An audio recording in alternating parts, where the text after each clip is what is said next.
In 2002, after I worked for about 3 years or more, I decided to leave work to basically start our own business in Singapore. So that's when we also started planning for a family. Running your own business means you can manage your own time. So when I got pregnant and I had my own child, my first child, that's when sometimes it gets pretty busy because, you get calls from clients and then you got your baby crying for food and then you got to manage everything. But then I feel it's still okay, it's fulfilling because I can be there for my child. At the same time, I can explore my talents or, my potentials by still working and continuing whatever that I'm passionate about. Definitely it's not easy. Since I left work in 2002 until today, we've been on single income. And actually, now that my husband is running his own business, that means in a way it's zero income because we don't get a fixed amount of pay every month. But then we still decide, my husband and I still decide that, me being a full-time mom, being an involved parent is still very important because I can be there for the child. I can be there when they come home from school. I can find out how it's been like for them, how is the school, how are their friends, and I can teach them values immediately. So I can be there for them. Nowadays, from Monday to Thursday, that's Monday, Tuesday, Wednesday, Thursday, my husband needs to travel to Jakarta for work. So that means that leaves me with the 3 kids. That's a 7.5-year-old, 5 and a 4-month-old baby at home. We don't have a maid, we don't have a car. No, it's not impossible. I'm a living example that it is possible.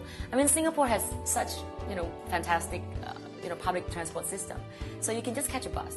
And the kids, they've been trained since they were really young, to go with us, go out and about just with mom. If daddy is away from work, we have to be able to still go out there and enjoy ourselves. So we go out a lot, even with the baby along.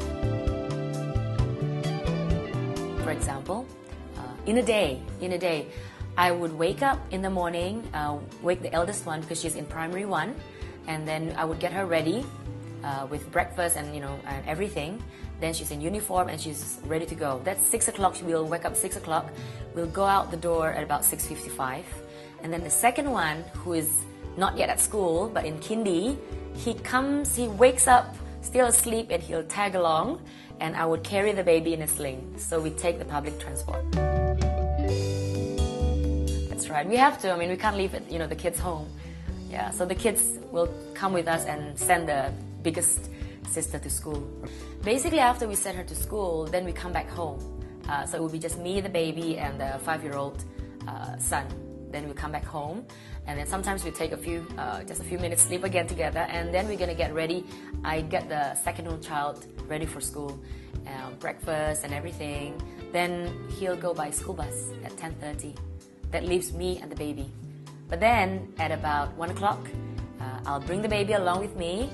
We'll fetch the eldest from school again and bring her back home.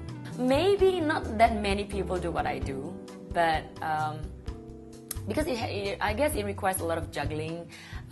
Sometimes people say, how do you do it? I just do it. I guess it helps when you are not so paranoid about your schedules. So the kids are, quite okay. I don't have to go and eat at certain time. I don't have to have certain schedules during the day. But then we know what's happening when and what's going on. So, like for example, the kids know that every Monday they can watch a movie after they're done with their homework, but nothing on Tuesday. Like Thursday is computer time, where they each get 45 minutes of computer games, but then not on any other days. So they know all these schedules. That's the benefit of being a full-time mom, I feel, because I can really teach them and I can really enforce these different rules. And they know, they stick by it. And even they nag, they know when I say no, it's no. And because I'm the mom who's always there with them, I can stick with these rules rather than having another party telling me and allowing them to do what I say no. So that's the benefit. I choose to be a full-time mom because I strongly believe that a mother's role is very important in the growing up years of a child. A lot of people, they put dollars and cents to someone to a value. Like, for example, if you don't earn any dollars or cents, that means you don't contribute anything. You don't have any value, which I completely disagree. Because there are a lot of hidden values behind what you do.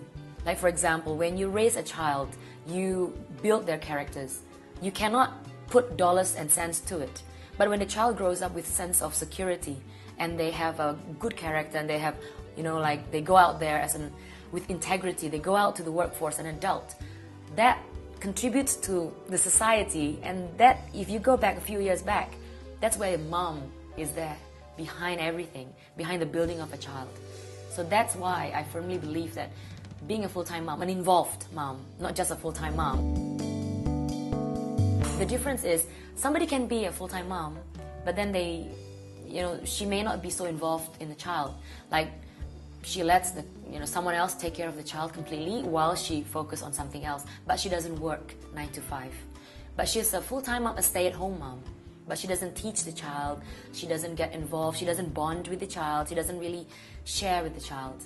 I don't believe in that. When you are at home, if you choose to be at home with the child, you should spend time, you should bond with the child, because such a relationship, things money can't buy.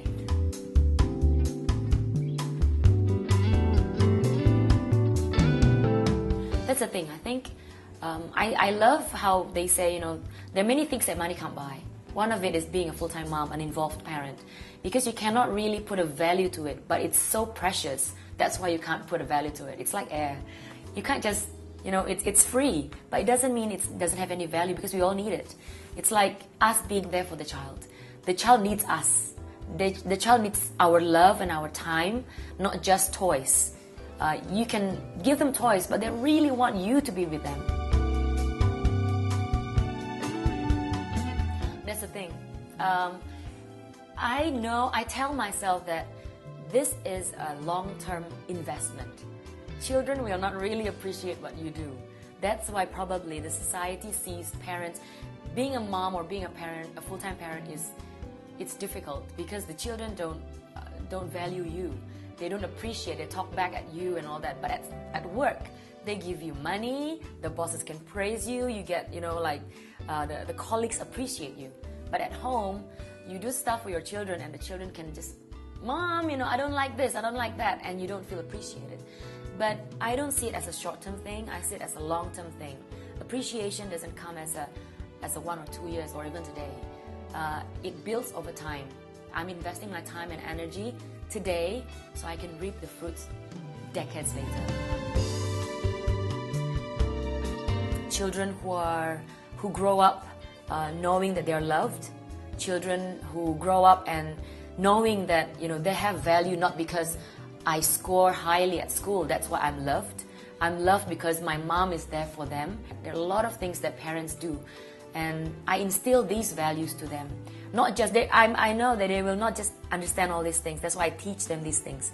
Like, for example, I teach them, you see the toilet, you see it as clean. You know what I'm doing right now? I purposely don't clean the toilet bowl so they can see it gets dirty. And I will clean the toilet bowl with them next to me. So they see when it's clean, that's because someone else works and cleans it. That's where they get to learn how to appreciate others, including even the auntie at food courts. If your table is clean, that's because someone else cleans it for you. So these things, these are values, these are things that they get to learn. And you don't learn that from school.